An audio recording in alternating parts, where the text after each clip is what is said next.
Hi, I'm Janizelyn Esperos and I'm going to talk about one of the most common disaster in the Philippines, landslide.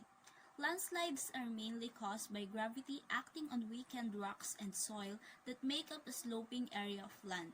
Both natural and human-related activities like deforestation can increase the risk of landslide.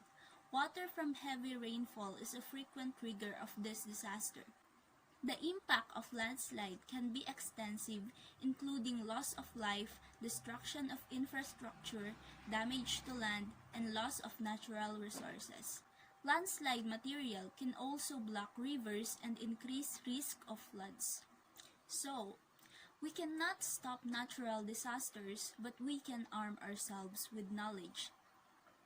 Here are what you should do before, during, and after landslide.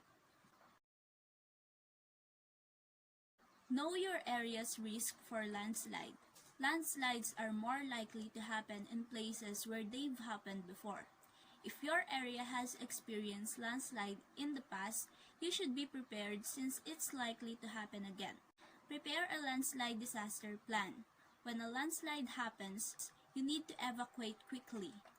Having an evacuation plan that you've practiced with your family will help you act fast when every minute counts.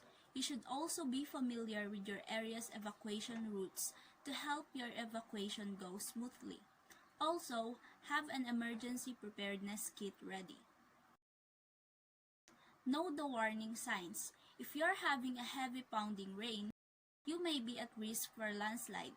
Keep an eye on hilled areas that are more likely to fall.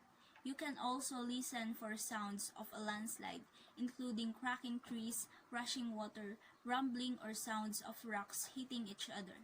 Listen to the radio or news to stay on top of the latest weather. Evacuate immediately. If you know a landslide is happening, evacuate immediately. After you're on the road, another family member can call and warn the neighbors and friends. Be especially careful when driving. Landslides can block roadways or sweep away pavement. Keep your eyes on the road and watch for debris. If you're stuck in the path of landslide, move uphill as quickly as possible. Know where to get emergency care when you need it. If you or a loved one are injured in landslide, it's important to know where the nearest emergency is located. Wait for all the clear. Don't return to the area where a landslide happened until authorities tell you it's safe. These areas are more likely to experience a slide again immediately after an event. Reclaim the land. When you can return home, replant the land that's moved as quickly as possible to help prevent erosion and future events. So, that's all you have to do. Remember what I said earlier? We cannot stop natural disasters, but we can arm ourselves with knowledge.